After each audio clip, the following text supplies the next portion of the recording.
warahmatullahi wabarakatuh. Salam sejahtera untuk kita semua.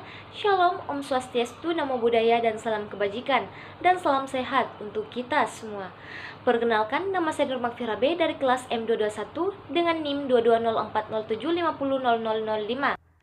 Pada video kali ini saya akan membahas materi tentang bencana, khususnya bencana alam, yaitu bencana alam banjir. Tapi sebelum itu saya akan menjelaskan terlebih dahulu, apa sih bencana itu? Nah, bencana adalah peristiwa atau rangkaian peristiwa yang mengancam dan mengganggu kehidupan dan penghidupan masyarakat yang disebabkan oleh faktor alam dan atau faktor manusia, sehingga mengakibatkan timbulnya korban jiwa, kerusakan lingkungan, kerugian harta benda, dan dampak psikologis. Nah, jenis bencana itu ada 3 loh. Yang pertama, bencana alam.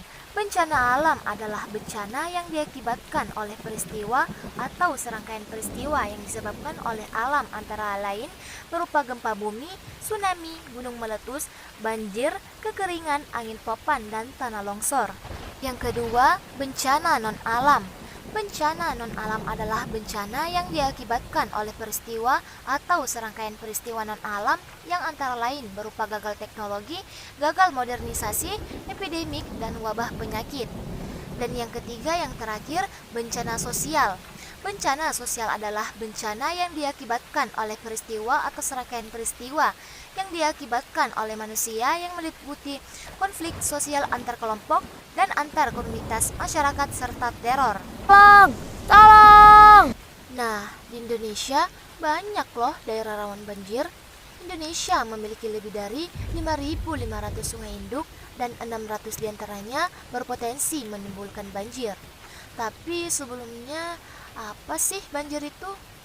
Nah, banjir adalah peristiwa bencana alam yang terjadi ketika aliran air yang berlebihan merendam daratan. Adapun penyebab banjir ialah ada 2 faktor, yaitu faktor karena alam dan juga manusia. Nah, penyebab banjir dari faktor alam yaitu yang pertama, curah hujan yang tinggi, seperti pernah waktu hujan yang melanda sebagian wilayah Sulawesi Selatan dan mengakibatkan banjir dalam 1 harian hingga mencapai tubuh orang dewasa. Dan yang kedua, meluapnya air sungai, danau, laut yang melebihi daya tampung. Untuk penyebab banjir dari faktor manusia yaitu yang pertama, membuang sampah sembarangan, apalagi membuang sampah ke sungai atau laut. Yang kedua, penebangan hutan secara liar. Yang ketiga, kurangnya resapan air. Dan yang terakhir, membangun rumah di pinggiran sungai. Berikut cara pencegahan terjadinya banjir, yaitu dengan membersihkan sampah di sungai, menanam pohon untuk menambah resapan air, dan membuang sampah pada tempatnya. Nah, selanjutnya ada siklus manajemen bencana. Secara umum, kegiatan manajemen bencana dapat dibagi ke dalam 3 kegiatan utama, yaitu yang pertama, kegiatan prabencana yang mencakup kegiatan pencegahan, mitigasi, kesiapsiagaan, serta peringatan dini. Yang kedua, kegiatan saat terjadi bencana yang mencakup kegiatan tanggap darurat untuk meringankan penderitaan sementara, seperti kegiatan search and rescue, bantuan darurat, pengungsian serta pertolongan pertama dan evakuasi.